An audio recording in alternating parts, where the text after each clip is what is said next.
Merci beaucoup déjà à toutes et tous d'être là. Merci à IDNC, merci surtout à toi Valérie pour cette invitation et aussi à toute l'organisation, toutes les chaises, tout le captage vidéo. Merci à Mountain Changemaker aussi pour le petit podcast qu'on a fait juste avant. Moi, pourquoi je viens aujourd'hui et qu'est-ce que je fais depuis un moment? De formation, je suis ingénieur. Moi, j'ai fait l'école centrale de Lyon, donc à 1h30 d'ici, un peu plus parce que c'est à Écully, pas à Lyon. Et j'ai fait des études de physique. Et au moment, moi, de ma bifurcation, j'avais une opportunité. Il y avait deux chemins qui s'ouvraient. Soit j'allais faire une thèse en physique fondamentale, soit je revenais ici, c'était en 2019 en France, pour aller travailler sur ces sujets, sur la contrainte climat-énergie. Et de fil en aiguille, je me suis mis à faire des études de risque climat, moi. Pas de décarbonation, j'en ai fait un petit peu, c'est-à-dire limiter les émissions de gaz à effet de serre. Ça, j'ai fait, c'est l'atténuation du changement climatique. Par contre, ce que je me suis retrouvé à faire, parce que dans l'équipe, l'entreprise que j'ai rejoint, on avait une climatologue, et une seule. Et moi, j'avais fait un peu de physique. Je suis allé l'aider, je suis allé commencer à tripoter les modèles climatiques. Et je me suis dit, là, il y a un truc dans cette analyse de risque pour les boîtes, pour les collectivités, qui n'est pas intégré dans l'espace public. Il y a un espace pour parler de ça. Et c'est, si on comprend bien cette notion de risque, eh ben, ça peut être vachement empouvoirant et ça peut nous permettre d'avoir en fait un impact et de restructurer, d'essayer d'un peu combattre ce backlash qu'on connaît. Ça m'a donné du coup l'envie d'écrire ce livre. Effectivement, vous pourrez vous le procurer à la sortie. Donc l'entrée pour certains d'entre vous était gratuite. La sortie est payante pour tout le monde. Bon voilà, pas de jaloux. Ensuite, du coup, je vais commencer ma conférence avec cette phrase. Alors, le pointeur est un peu compliqué, je vais essayer de m'y habituer. Il n'y a pas de crise climatique. Est-ce qu'il y a des gens qui comprennent pourquoi je dis cette phrase? Oui, je lève la main, à peu près les personnes qui comprennent. D'accord. Pourquoi? C'est pas une crise. C'est pas une crise, très bien. Donc on peut tous rentrer chez lui, il n'y a pas de crise. Au revoir. Pourquoi c'est pas une crise?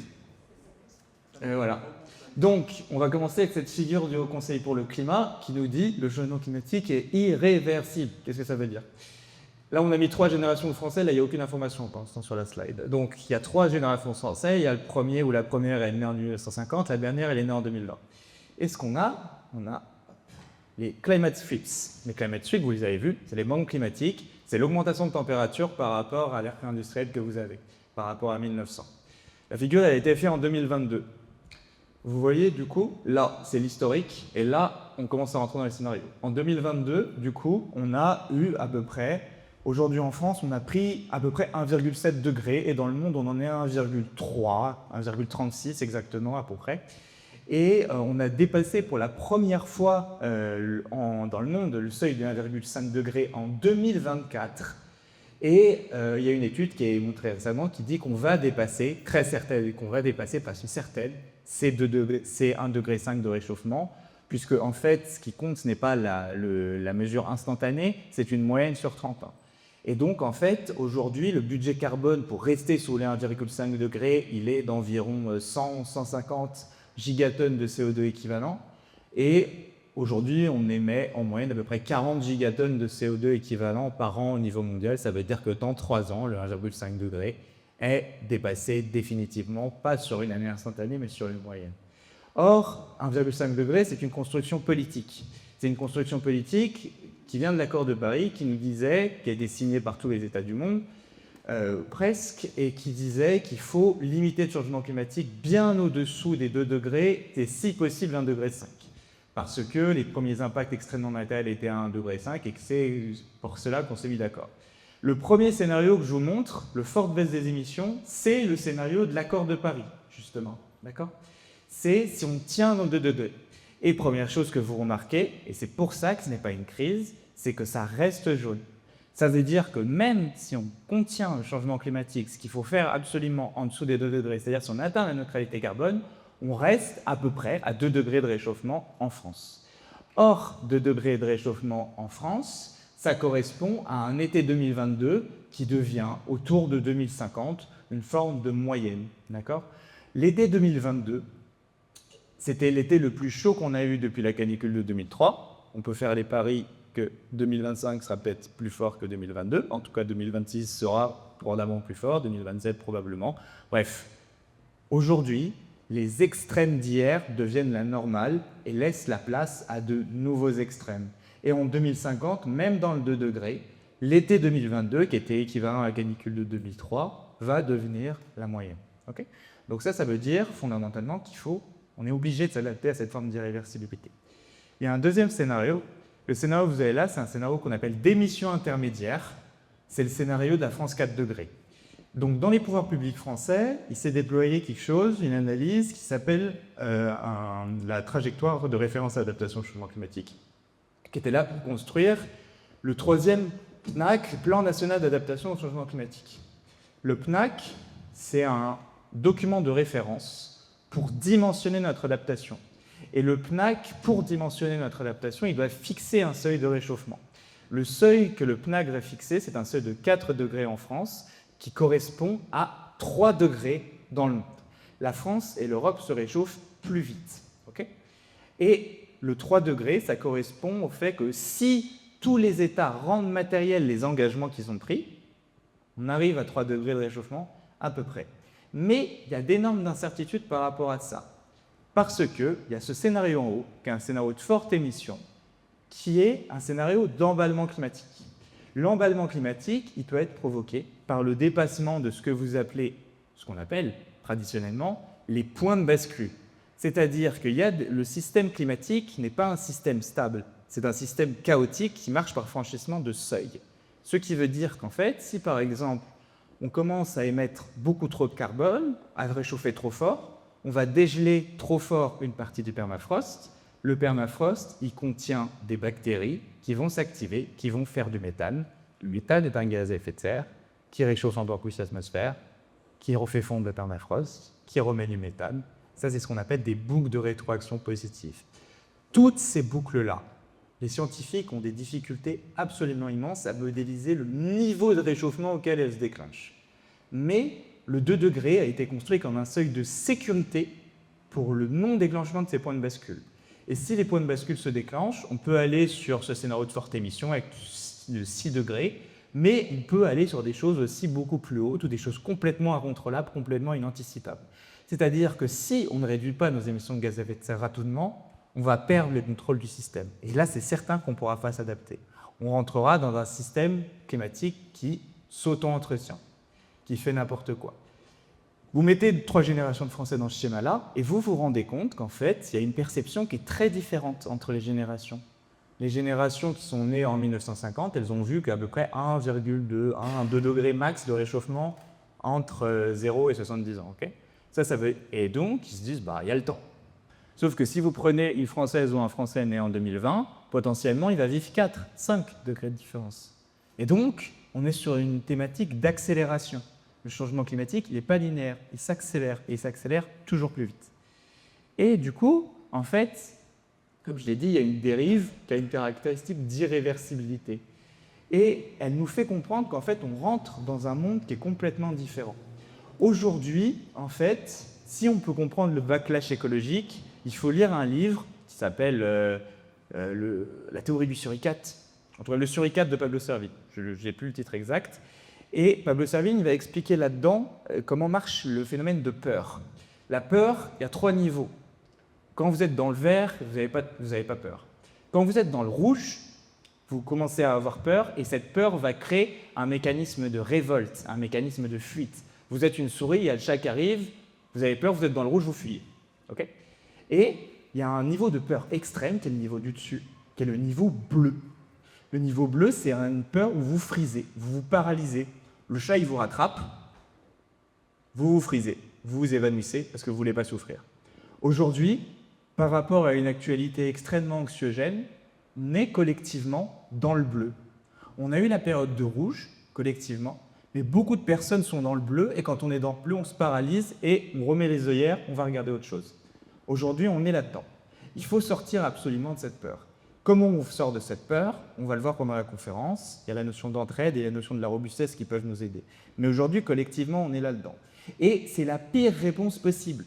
Parce que si vous tombez dans le bleu quand il y a une voiture qui vous arrive dessus, vous n'êtes pas capable de l'éviter. Quand vous êtes dans le rouge, vous êtes capable de l'éviter. Quand vous êtes dans le vert, vous n'êtes pas capable de l'éviter. Donc il faut qu'on trouve collectivement comment on remonte beaucoup de personnes dans le rouge et qu'on descende, nous tous, les gens plus conscients, dans le rouge. pour qu'on soit capable, mis en capacité d'agir. Aujourd'hui, les entreprises, elles sont passées dans le bleu. Il y a trop de problèmes, on ne gère pas, on se referme, on ne bouge plus. C'est la pire chose à faire. Parce qu'on rentre dans un monde qu'on appelle un monde VUCA. Le monde n'est plus stable. On a un monde qui est volatile, qui est incertain, donc VUCA en français, donc uncertainty en anglais, complexe, pas interprétable facilement, et surtout ambigu. Et donc, dans ce monde VUCA, en fait, tous nos réflexes de prise de décision sont potentiellement périmés. Si je reprends mes graphiques avec l'évolution du niveau de température, et que je mets dans ce graphique-là une infrastructure, une maison, des transports en commun, un certain nombre de modes de vie, et bien tout a été dimensionné sur des conditions climatiques passées. Tout. Ce qui veut dire qu'il faut tout réinventer. Or, la dynamique aujourd'hui, c'est de se friser. Donc en fait, c'est la pire chose possible. C'est-à-dire qu'en fait, on a l'automobile qui nous arrive dessus, et puis on verra. Et donc, comment on fait pour anticiper les conséquences de ce monde VUCA? Déjà, on nous a bassiné avec « c'est la planète, c'est la planète ». Il n'y a pas de planète. Nos sociétés, c'est des châteaux de cartes. Et c'est ces châteaux de cartes qui peuvent s'effondrer. Parce qu'on a fait des sociétés tellement complexes qu'on est sur une pichenette qui peut faire effondrer toute une partie du domino, qui est nos sociétés. Mais on ne peut pas anticiper qu'est-ce qui va s'effondrer et comment ça va s'effondrer. C'est ce qu'on appelle l'effet boule de neige, le snowball effect, où en fait des dangers qui peuvent sembler mineurs peuvent devenir absolument majeurs et tout chambouler. On peut penser par exemple au Covid ou des choses comme ça, c'est-à-dire des choses qui prennent une dimension à une vitesse qu'on n'avait pas anticipée. Et donc, en réalité, ce qu'il faut qu'on arrive à faire, c'est anticiper le risque. Et c'est pour ça que je vous ai dit que le risque est une façon d'approcher la problématique extrêmement puissante, parce qu'elle permet d'anticiper rationnellement. Le risque, c'est le croisement de 4 éléments. Le premier, c'est les aléas. Les aléas climatiques, c'est ce qu'on appelle aussi les rhinocéros gris du changement climatique. Les rhinocéros gris, c'est des impacts qu'on connaît, qui sont attendus, mais qui sont plus ou moins lents, et donc on ne les prend pas réellement en considération. Je vais vous donner une métaphore pour bien comprendre ce qui se passe en France en 3 slides. Le changement climatique va rajouter 3 nouvelles saisons à la France. La France est une grande salle de bain. Dans cette grande salle de bain, on a du coup un chauffage qu'on n'arrive plus à arrêter. Ce chauffage, il est situé exactement chez vous. Il est situé sur la partie sud-ouest de la France. Annecy, sud-est de la France. Et Annecy est une des villes qui se réchauffe le plus vite parmi toutes les villes parce que, en fait, elle est exactement en phase de chauffage qui est coincé. Ok ? Vous voyez ici, ça c'est la map d'une France 4 degrés. Vous avez au sud-est plus 5, 6, 7 degrés de différence. Donc vous avez une moyenne qui est très élevée, beaucoup plus importante que le 4 degrés. Et donc vous avez des enjeux d'adaptation absolument fondamentaux. Et vous voyez que le plus de température, c'est pour tout le monde. Okay ? Mais ça part du sud-ouest. Le chauffage est là. La France, donc ça c'est la France du trop chaud. La deuxième France qu'on va avoir, c'est la France du trop d'eau. Là c'est différent. Dans la France du trop d'eau, vous voyez que en fait, le robinet de la salle de bain, bien entendu, il est défaillant. On n'arrive pas à l'enlever.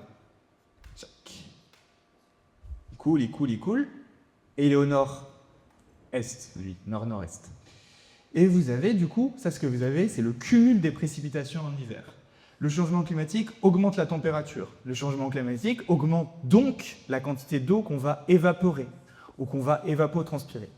1 degré de plus, c'est 7% de potentiel d'évaporation en plus. Et tout cet excès d'eau, il ne retombe pas de façon linéaire sur la saison. On a un changement de saison et cet excès d'eau, cette France du trop d'eau, elle va commencer lors de l'automne, lors du mois de novembre, lors de l'hiver. Et ça va se trouver beaucoup plus, du coup, sur le nord-est du pays. Et vous avez une incertitude structurelle, parce que, sur le pourtour méditerranéen, on ne sait pas comment vont évoluer ces précipitations en hiver. Parce que quand vous avez ces présentations-là, c'est une synthèse des différents modèles climatiques. Je crois qu'il y en a 8 ou 16 dans le cas français. Et quand vous avez des zones assurées, c'est-à-dire qu'il y a des modèles qui vous disent que ça humidifie et des modèles qui vous disent que ça assèche. Donc, on ne sait pas. On ne sait pas bien. On a des tendances. La moyenne dit que ça sera à peu près un peu plus de précipitations, mais pas trop, mais on ne sait pas en réalité. Et ça, c'est aussi une limite à l'adaptation. Et enfin, la dernière saison, c'est la France du trop sec. La France du trop sec, vous les voyez venir, cette France du trop sec, vous avez plus d'évaporation, plus d'évapotranspiration, et vous avez des schémas de précipitation qui sont restructurés. Et en particulier, vous savez, il pleut plusieurs fois par jour en Bretagne. Plus pour longtemps, en tout cas pas en été. En été, vous allez avoir la Bretagne qui va s'assécher avec de l'ordre de moins 30-40% de précipitations. Ça va avoir un impact très important sur l'agriculture bretonne. Vous avez tout le sud-ouest qui va être impacté par, du coup, moins de précipitations. C'est une forme de sécheresse, c'est la première, c'est la sécheresse qu'on appelle météorologique. Ok ? Donc, changement climatique en France égale 3 rhinocéros gris égale 3 saisons supplémentaires, le trop chaud en été, le trop sec printemps-été, le trop d'eau automne-hiver. Et ça, c'est les extrêmes qu'on ne connaissait pas avant. Donc, c'est des nouvelles saisons. Okay.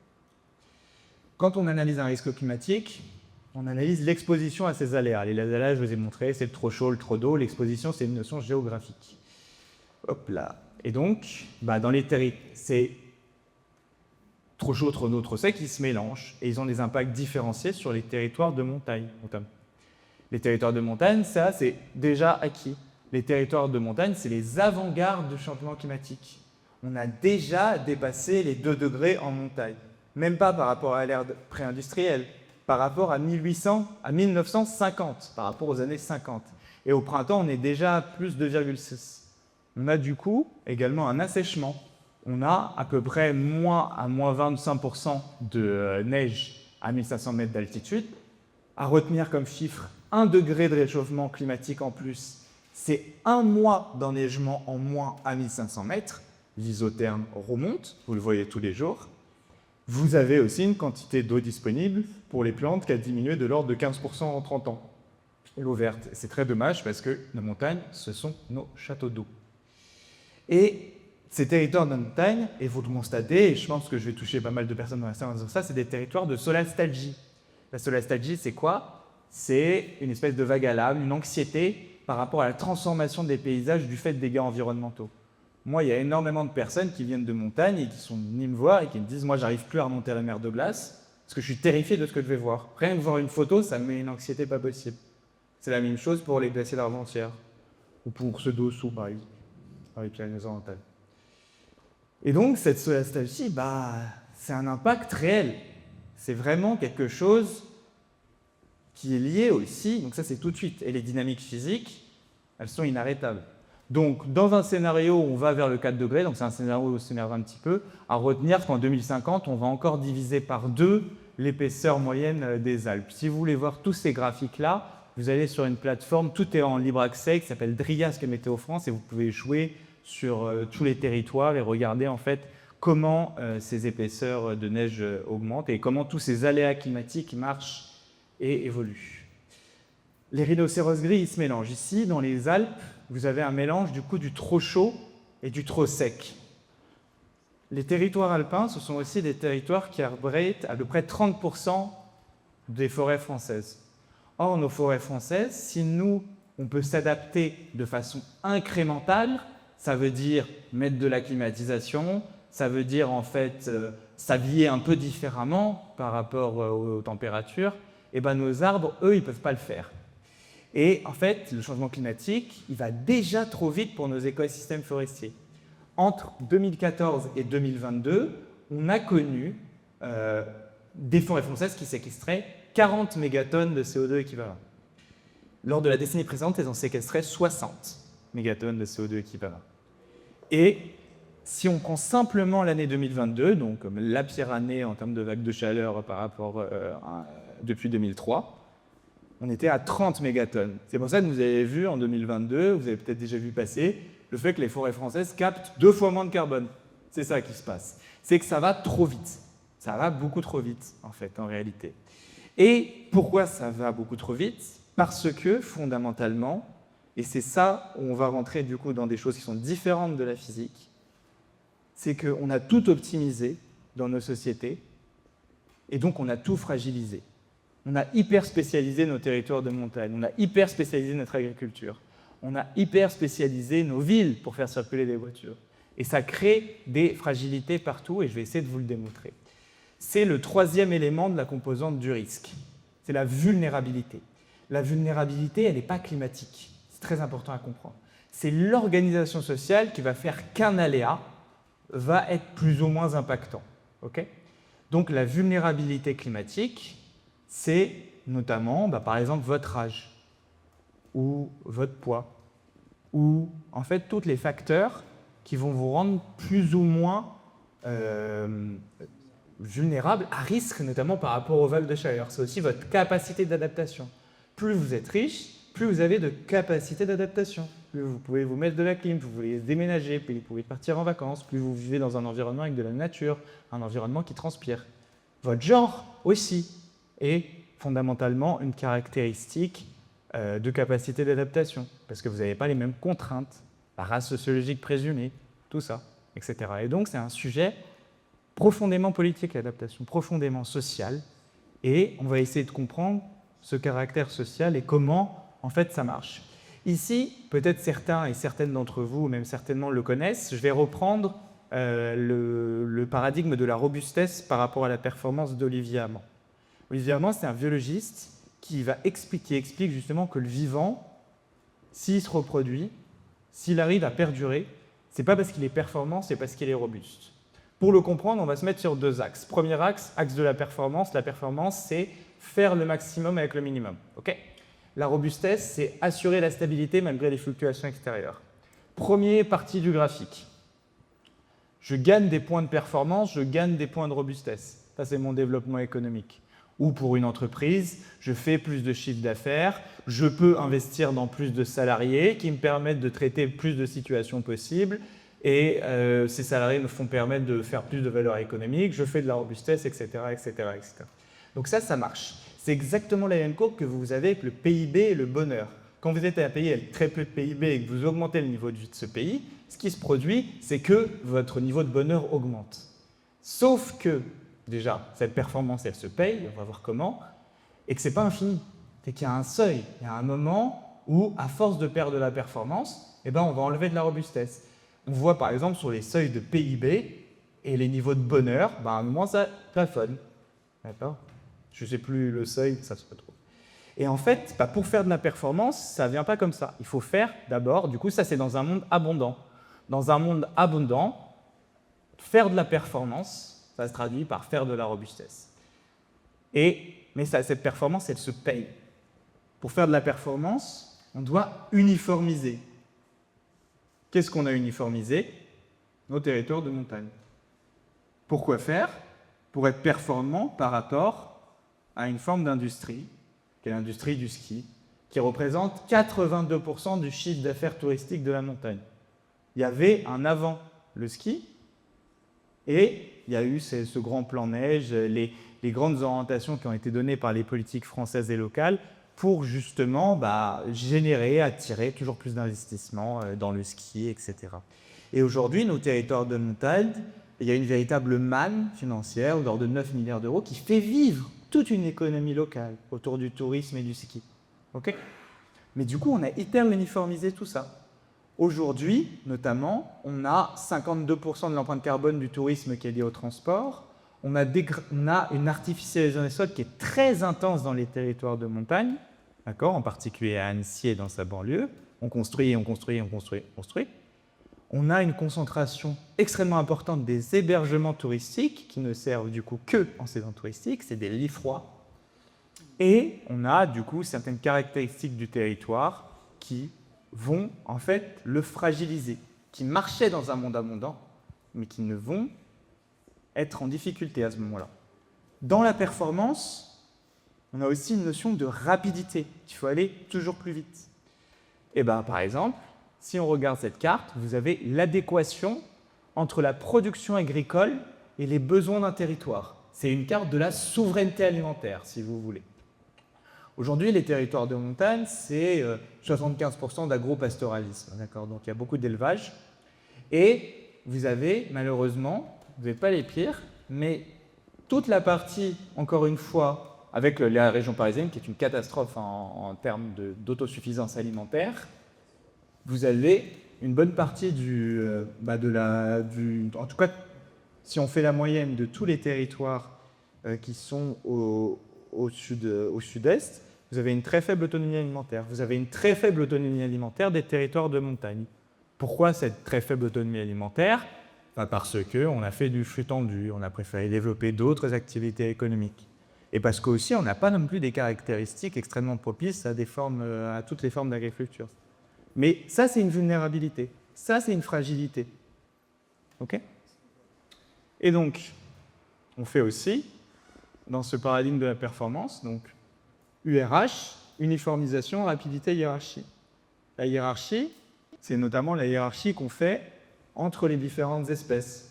Je vous le rappelle très vite, vous avez un effondrement de la biodiversité parce qu'on a tout uniformisé. On a uniformisé toutes nos productions animales, on a uniformisé tous nos territoires, on a détruit des écosystèmes.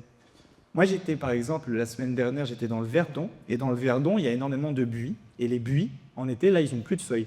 Pourquoi ? Parce qu'il y a eu une espèce invasive qui s'est déplacée, qui sont des formes de papillons blancs, j'ai plus le nom. Pyrale. Et ben voilà. Il y en a partout. Partout. Et eux, ils sont hyper performants. Donc là, ils sont sur leur courbe performance robustesse, là. Ils bouffent. Il n'y a plus de feuilles. Du coup, là, ils sont trop, et là, ils vont retomber d'un coup. Et ça, ça détruit fondamentalement tous les écosystèmes. Et c'est des formes d'uniformisation.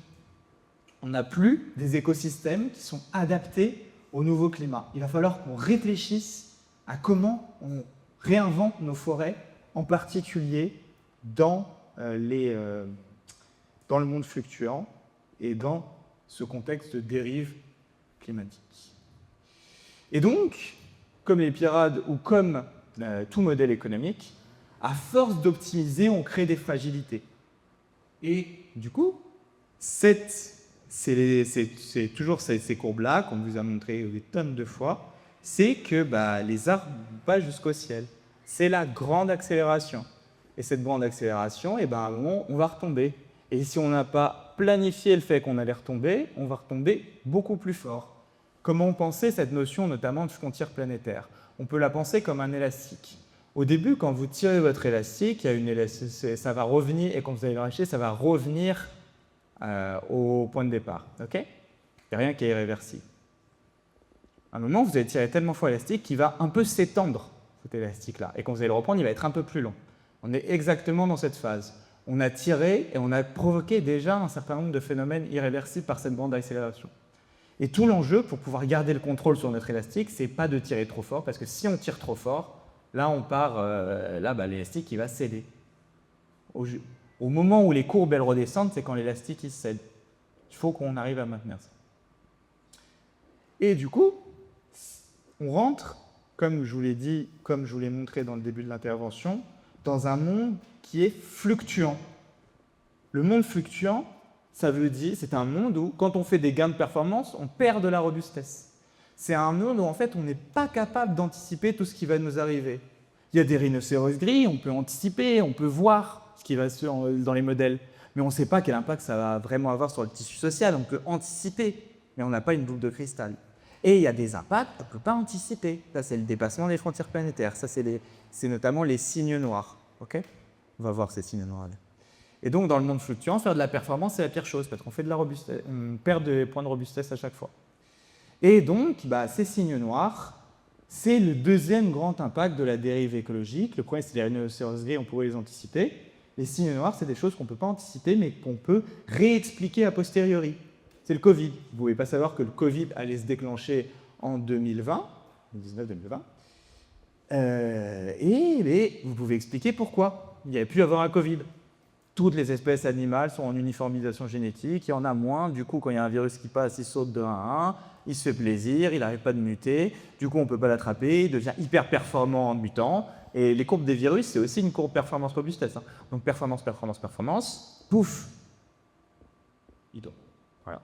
Et l'épidémie diminue, et puis l'objectif, c'est absolument de se préparer pour que l'épidémie monte le moins possible. Et donc ça, c'est encore notre élastique, il ne faut pas qu'il casse, et donc c'est des interventions par rapport à ça. Okay.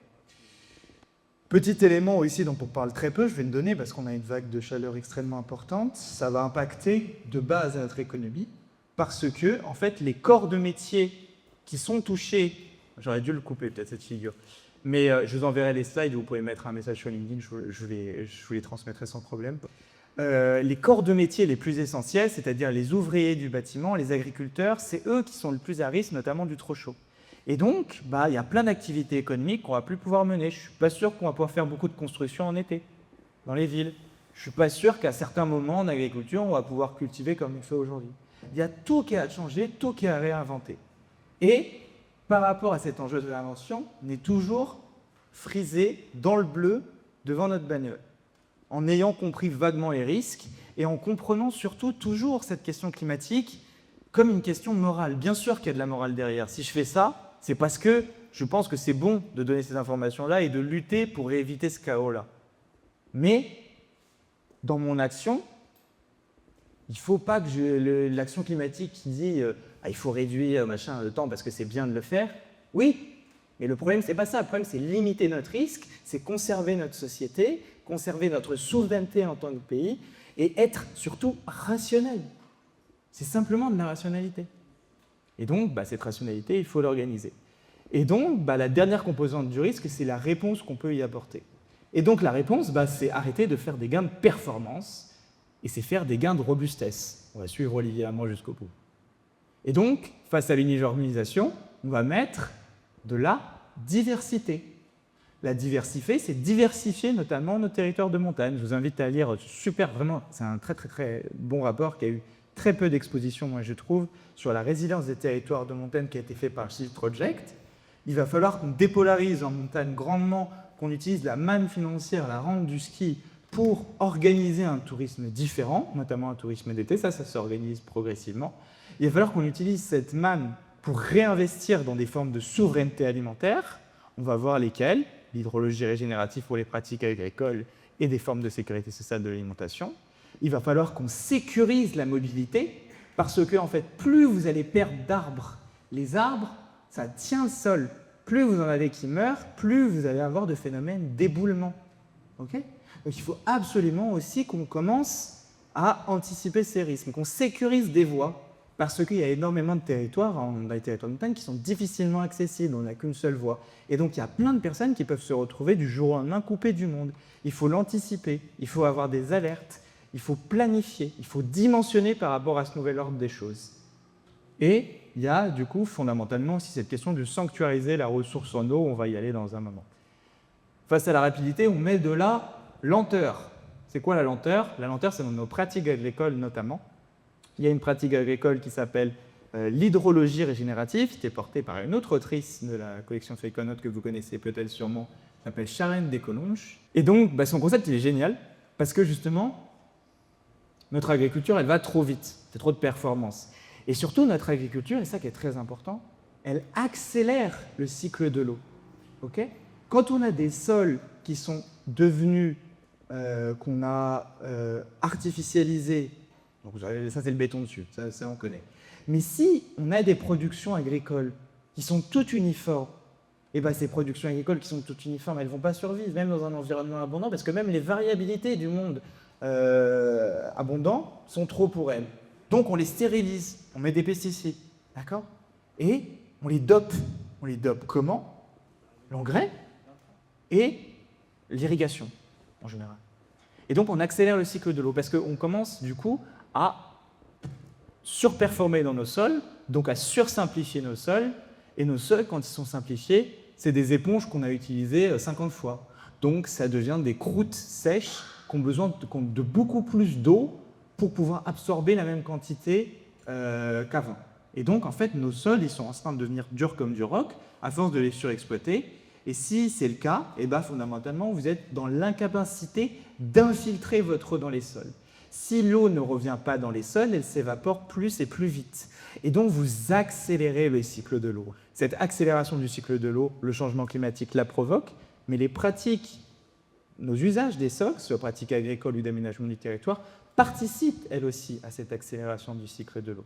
Et donc, il faut faire complètement l'inverse. Comment on fait complètement l'inverse? Eh bien, surtout en territoire de montagne, vu qu'on a des paysages agricoles qui vont soit avoir des plaines, soit avoir un peu de topographie, eh bien, on peut jouer sur cette topographie pour ralentir le cycle de l'eau. Comment on peut faire? Eh bien, on fait plein de baissières, plein de petites retenues avec sol désimperméabilisé.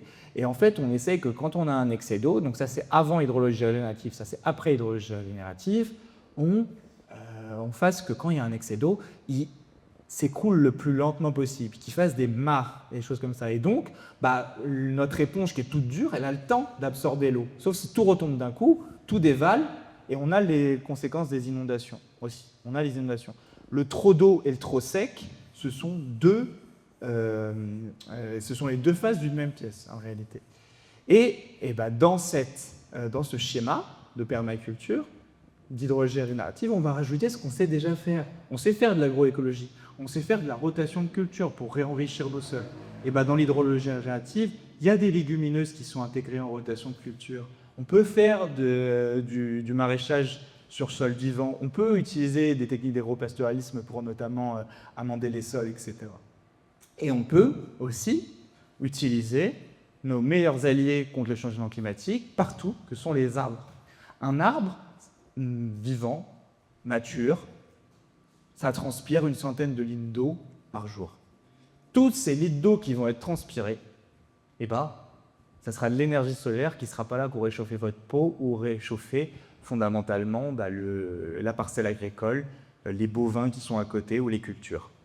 Et un arbre, ça a aussi un pouvoir extraordinaire, c'est ses racines. Un arbre, c'est un arroseur automatique de sol par le bas, de l'autre côté. Quand c'est très sec, un arbre avec des racines profondes peut aller chercher l'eau et il peut le disséminer sur l'intégralité de la parcelle. Au contraire, quand tu as un excès d'eau, un arbre stocke, récupère. Et donc, ces arbres-là, quand on fait de l'agroforesterie, on protège, on crée de l'ombrage aussi, on crée de la fraîcheur, on ralentit le cycle de l'eau avec des arbres aussi.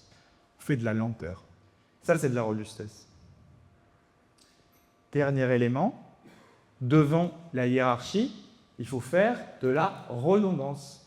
Et là, je vous présente du coup la forêt du XXIe siècle. Aujourd'hui, on a une pénurie énergétique. Là, il y a eu des problèmes avec certains pays à l'Est, les prix du gaz ont explosé, maintenant on a des problèmes au Moyen-Orient, c'est un euphémisme, et on va avoir du coup des chocs sur les prix du pétrole, sûrement. Du coup, en Europe, on n'est pas producteur. Si on n'est pas producteur, on a une contrainte énergétique forte qui s'impose à nous. Qu'est-ce qu'on a trouvé? En France, la stratégie nationale bas carbone, elle propose qu'entre 2015 et 2050, on triple la production de bois. Le triplement de cette production de bois, comment vous faites si vous voulez tripler la production de bois? Vous faites de la performance. Donc, vous uniformisez vos forêts. Donc, vous les rendez complètement fragiles par rapport au monde qui est abondant. Et pourquoi vous avez besoin de ces surplus de bois? Parce que vous voulez faire de la construction de bois, mais il y a aussi des gens qui veulent chauffer avec du bois, et vous organisez rien, vous laissez les dynamiques de marché, et vous répondez à des dynamiques de marché. Or, ce qu'il faut faire, c'est complètement l'inverse. Ce qu'il faut faire, c'est surtout pas uniformiser nos forêts, il faut les diversifier. Avec une difficulté supplémentaire, c'est que même aujourd'hui, les forêts vierges peu anthropisées, il va peut-être aussi, je pense, malheureusement, peut-être que j'aurai des contradicteurs et on y fera changer d'avis là-dessus, mais il va falloir intervenir aussi dedans, je pense, parce que les essences, elles ne sont pas forcément adaptées au climat qui vient. Et donc, il va falloir expérimenter de nouvelles essences. Ces expérimentations de nouvelles essences, on ne peut pas les prévoir avec des modèles mathématiques. Il faut expérimenter. C'est pour ça que dans la forêt mosaïque, on a des îlots de vieillissement avec les anciens arbres, des réserves biologiques, on n'y touche pas. Des arbres conservés pour la biodiversité, on ne touche pas. Des taillis sous futaie, des taillis, des zones humides ouvertes, on fait de la diversification. Des futaies irrégulières, des îlots de semences, des îlots d'avenir, on teste des nouvelles essences exotiques. Des îlots d'avenir un peu plus simples, on va décaler une essence qui est déjà présente dans certaines régions de France. Et on voit comment ça marche. Et vous voyez que ce truc-là, s'il y a un ravageur qui passe dessus, Bah, peut-être qu'il va tuer, je ne sais pas, les vieux arbres des îlots de vieillissement ou avec des courbes retardées, mais il va s'arrêter devant les îlots d'avenir. Et ça, c'est fondamentalement divers, et donc c'est fondamentalement robuste. Et on a de la redondance, c'est-à-dire qu'on ne dirige plus notre forêt, notre commun, dans l'objectif de lui soutirer de la performance, on l'utilise pour fondamentalement être capable qu'il reste stable dans un monde qui est fluctuant. Et c'est ça, en fait, cette forme d'adaptation.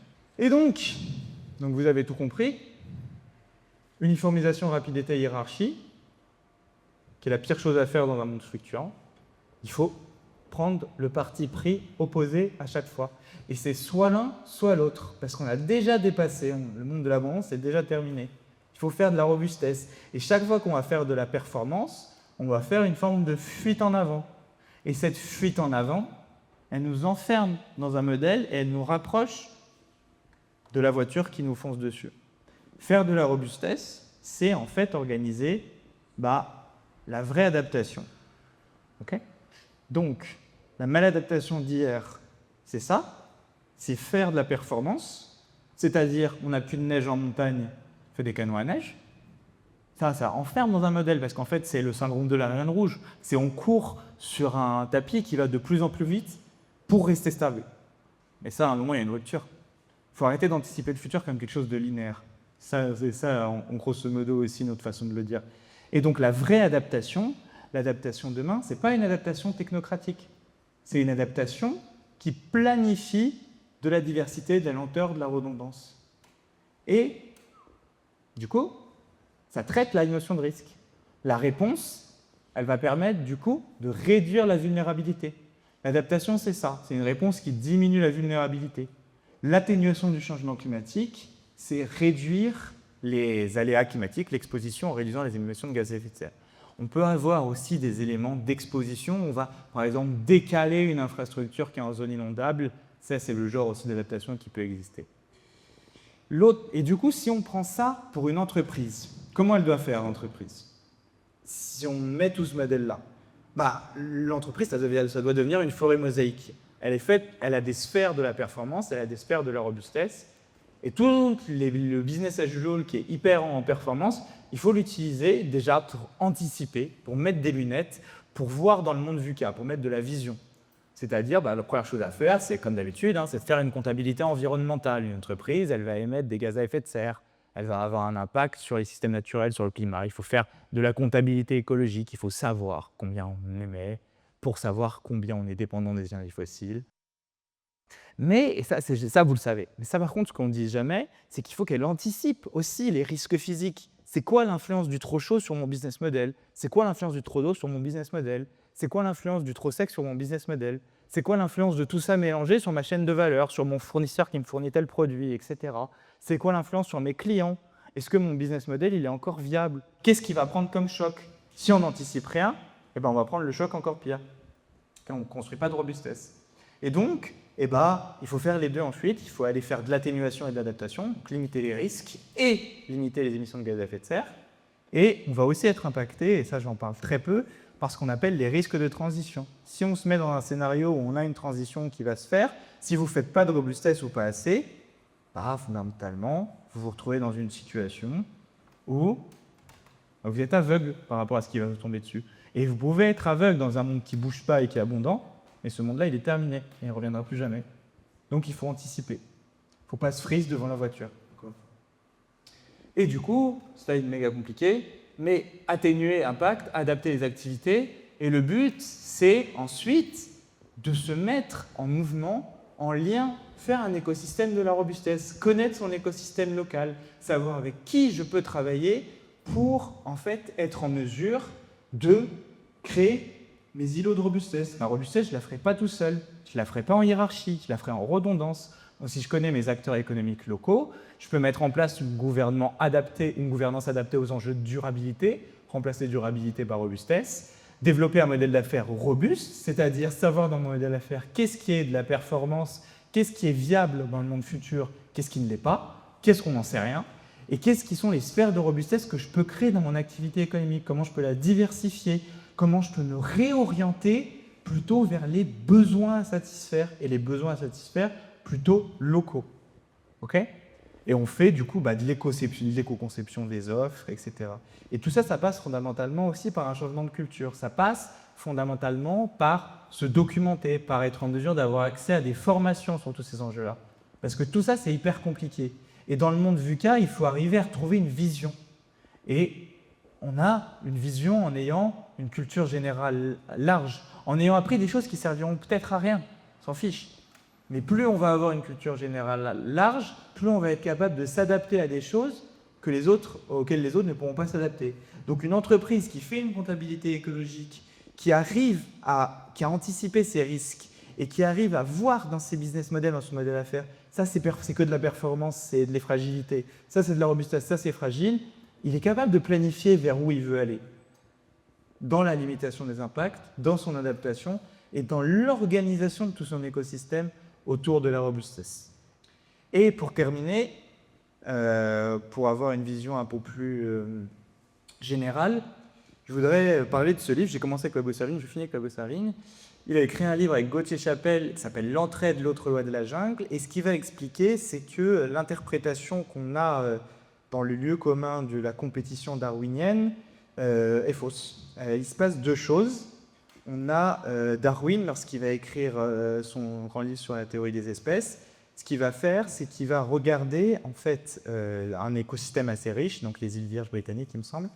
Et ce qu'il va voir, c'est que effectivement, ce qu'il va observer, c'est que ce sont des comportements de compétition qui permettent une forme de reproduction naturelle, d'accord, du vivant. C'est-à-dire, c'est les individus les plus performants qui vont se reproduire et qui vont avoir une continuité. Et les changements dans les espèces sont dus à un certain nombre de hasards, et ce hasard va créer des capacités fonctionnelles qui vont donner un avantage compétitif, et un avantage compétitif va faire que l'espèce va se reproduire. Voilà, vous connaissez tout ça. Et il y a un autre scientifique, il est beaucoup plus connu sur un nom politique, c'est Kropotkin, qui est un parent politique d'anarchiste, mais à la base, c'est pas ça. À la base, il est biologiste, et il va regarder les résultats de Darwin. Il va être un peu énervé aussi par l'interprétation sociale qu'on en fait à cette époque, parce que dans le post-darwinisme, on a vraiment une mode d'avoir des grandes lois biologiques, et que ces lois biologiques doivent être des lois politiques. Bon, vous savez où ça nous mène, ce genre de choses. Mais lui, il va regarder, il va faire les mêmes observations de Darwin, mais il va les faire sibériques. Et lui, ce qu'il voit, c'est que les espèces qui survivent plus en Sibérie, ce n'est pas les espèces les deux compétitives. Les espèces compétitives, c'est comme notre papillon blanc, la daco pouffineur. C'est plutôt des espèces qui vont s'entraider. Et en fait, en mettant en lien ces deux analyses, Pablo Servigne et Gauthier Chapelle vont définir ça. Ça s'appelle le cycle pénurie-abondance. Donc, on part d'un milieu où on a un changement, une catastrophe naturelle, une maladie, etc. Et la rupture, la crise, la pénurie crée l'entraide. C'est-à-dire qu'on a une sélection naturelle par l'entraide. Vous avez une catastrophe qui vous tombe dessus. Si vous n'avez que les réflexes de la compétition et de la performance, vous êtes un petit groupe de 100, votre groupe il va se diviser, à se tribaliser sur n'importe quel critère. Ça peut être des critères de nos ratios, ça peut être des critères de corps de métier, n'importe quoi. Et le but, ça va être d'accaparer les ressources pour soi dans la pénurie. On est exactement là-dedans aujourd'hui. On est dans une forme de maladaptation systémique où, en fait, personne ne coopère. On est dans un dilemme des prisonniers géants. Chacun prend les ressources pour lui parce qu'on a trop de réflexes de compétition. OK ?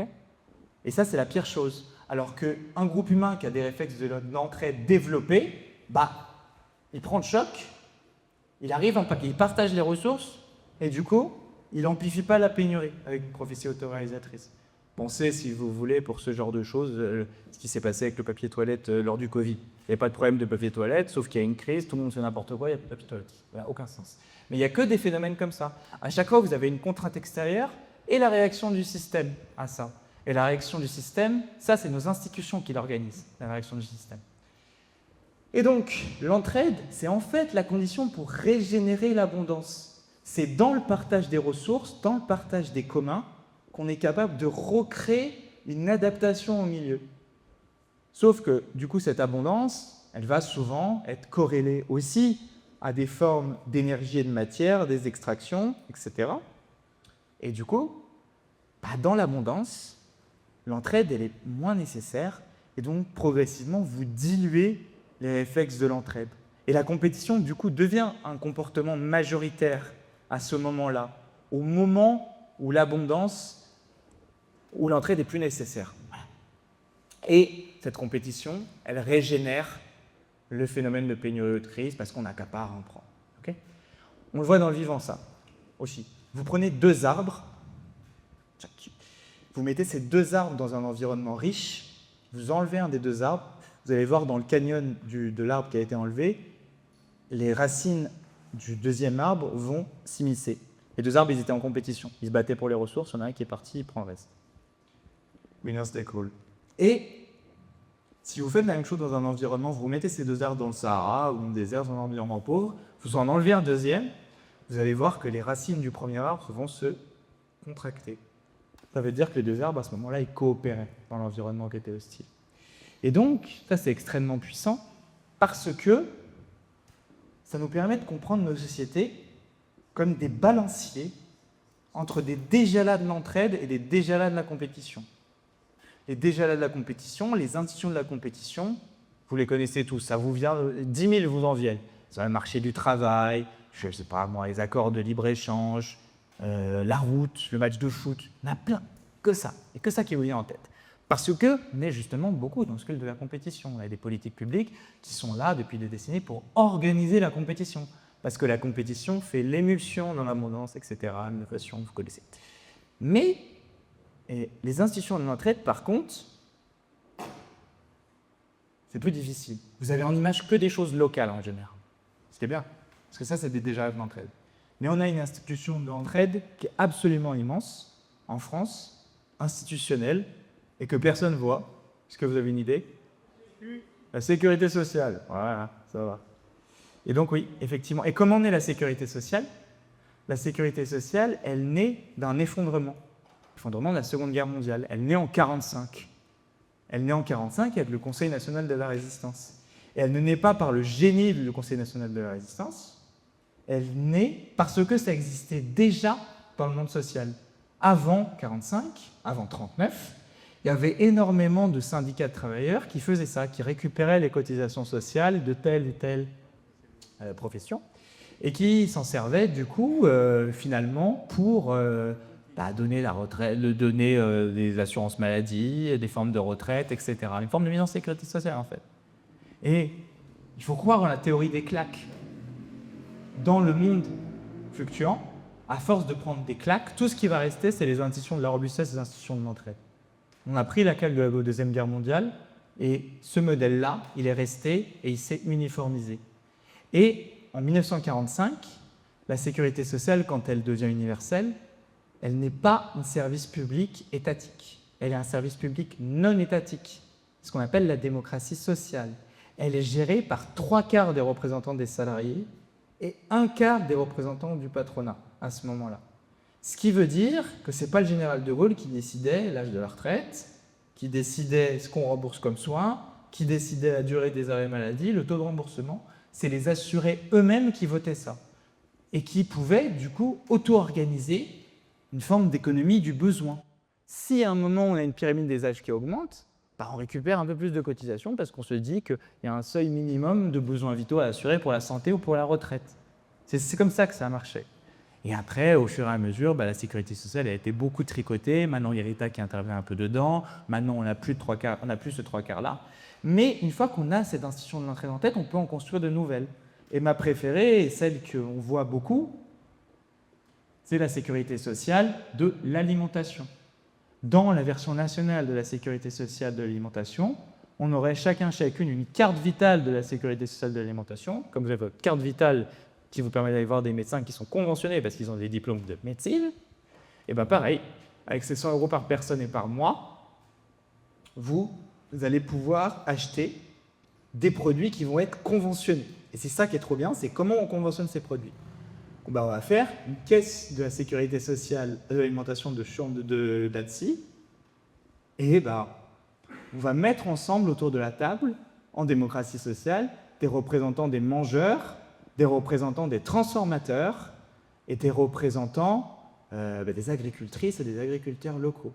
Et on va décider quel type de production, quels critères de production rentrent dans mon besoin, dans la carte.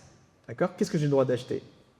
Eh bien, vous mettez les gens comme ça, vous repensez à l'expérience de la Convention citoyenne pour le climat, vous allez sortir avec des critères de production, hydrologie régénérative, agroécologie, bas carbone, tout ce que vous voulez, local. Et comme ça, en fait, ce qui se produit, c'est que le conventionnement, vous mettez en sécurité sociale à la fois votre santé et surtout les paysans et les producteurs. Du coup, comme ça, vous avez des producteurs, des agricultrices et des agriculteurs, des consommateurs, qui sont libérés de la marginalité dans laquelle ils sont mis par l'agro-business, la concurrence partout. Ils ont un marché protégé s'ils font une production qui est vertueuse. Et vous, vous avez accès en priorité, et vu que c'est un droit universel, à une alimentation qui est saine, et qui est locale, et qui est dans un cercle vertueux. Et voilà, une fois qu'on a fait ça, vous avez créé une alternative que vous avez protégée. Cette alternative que vous avez protégée, à côté, tout ce qui n'est pas protégé, tout ce qui est business as usual sur l'agroalimentaire, ça va vouloir toucher l'argent de cette carte-là. Donc, ça va faire bifurquer tout le système, comme ça. Et ça, c'est hyper puissant. Et c'est ça, en fait, l'adaptation au dernier niveau de l'analyse que je vous propose aujourd'hui. C'est une forme de double mise en sécurité sociale. C'est une mise en sécurité sociale des besoins et des communs. On peut faire les deux en même temps avec des sécurités sociales. Je reprends ici le schéma que vous avez peut-être déjà vu de l'économie du donut de Kate-Raworth. C'est quoi l'économie du donut de Kate-Raworth? Donc, c'est l'espace sûr et juste pour l'humanité qui est dans le donut. Quand vous êtes en dessous du donut, c'est plutôt les pays du Sud global, ça, vous n'êtes pas capable d'assurer les besoins vitaux essentiels. Kate-Raworth en met 11 pour être changés. Eau, nourriture, revenus, égalité des sexes, on pourrait les réorganiser d'une façon différente, énergie, etc. Voix, ça veut dire démocratie, etc. Et en haut, et là c'est plutôt le cas, donc ça c'est le plancher social. Et en haut, vous avez ce qu'on appelle le plafond environnemental, ça c'est nos limites planétaires. Donc limites planétaires, le changement climatique, la biodiversité, etc., etc., etc. Et les pays du Nord, ils sont plutôt en haut du donut. On n'a pas beaucoup de pays, voire aucun, c'est un modèle, il faudrait le quantifier, je crois que ça peut se faire. Mais je n'ai pas en tête tout ça, mais très très peu de pays sont dans l'espace sûr et juste. Et vous montrez dans l'espace sûr et juste, et pour arrêter que ça soit une utopie, parce qu'on a quand même beaucoup d'utopies à chaque fois, mais on n'a jamais le chemin entre les deux. Le chemin, c'est les mises en sécurité sociale. Et une des premières pièces de puzzle à mettre dans ce donut-là, c'est la sécurité sociale de l'alimentation. Parce qu'elle met en sécurité sociale une partie de nos sols, et qu'elle assure les besoins vitaux de la nourriture. Et une fois qu'on est entré dans cette réflexion-là, on fait des sécurités sociales partout. On peut réfléchir en tout cas. C'est des projets. C'est quelque chose qui peut aller se coller aux travaux du Shift Project notamment. Il y a des associations qui font déjà ça. Et du coup, toutes ces institutions-là, on peut les construire par la base sur le modèle de la sécurité sociale de 45. Et c'est comme ça qu'on sort du phare, en fait. Qu'on sort de la voiture qui va nous foncer dessus, on se sent impuissant. On fait par la base des institutions de la robustesse et de l'entraide qui nous serviront au moment où on va prendre des claques et qui, à chaque rupture qui sont des crises, ça va se généraliser. Parce qu'il n'y a que ça qui est à stade. Et qu'on va prendre des crises sur des crises sur des crises. C'est certain. Voilà. Et à chaque fois qu'on va être capable de faire ça, en fait, plus on aura développé ces institutions, plus on va généraliser une forme d'économie qui soit robuste et qu'on peut ancrer, réencastrer nos économies dans les limites planétaires. Ces réflexions-là, on peut les penser fondamentalement, soit sur un point de vue politique municipal. Grenoble a fait, c'est de réorienter une forme de donut dans son économie. On peut le penser tout à fait pour n'importe quel business model d'entreprise, avec ces enjeux de prendre en compte les risques, de faire de la comptabilité carbone, pour avoir tous les KPIs, tout le tableau de bord des arbitrages. Mais il faut comprendre qu'en fait, l'effondrement, si on peut reprendre cette dénomination-là, c'est en fait progressivement des réseaux qui vont se disloquer et des réseaux qui assurent les besoins vitaux de plein de gens. C'est une mise en insécurité sociale. Aujourd'hui, on est dans une société de mise en insécurité sociale. Insécurité sociale économique, insécurité sociale écologique, insécurité sociale géopolitique. Créer de la sécurité sociale face aux insécurités sociales. Voilà. Il nous faut une autre adaptation qui pose en fait du coup cette question de mise en sécurité sociale des besoins et des communs. Et pour le construire, il faut prendre appui sur les crises pour progressivement subvertir les institutions de la compétition au profit de l'entraide et subvertir les institutions de la performance au profit des institutions de la robustesse. Et donc, c'est ça qui va créer progressivement, par la base, le partage des réflexes de l'entraide qui vont permettre de conserver une société, une cohésion dans notre société sous une forme libre, égalitaire et fraternelle. Et je terminerai cette intervention par cette petite devise qui résume tout. Le futur sera collectif ou ne sera pas. Je vous remercie pour votre attention.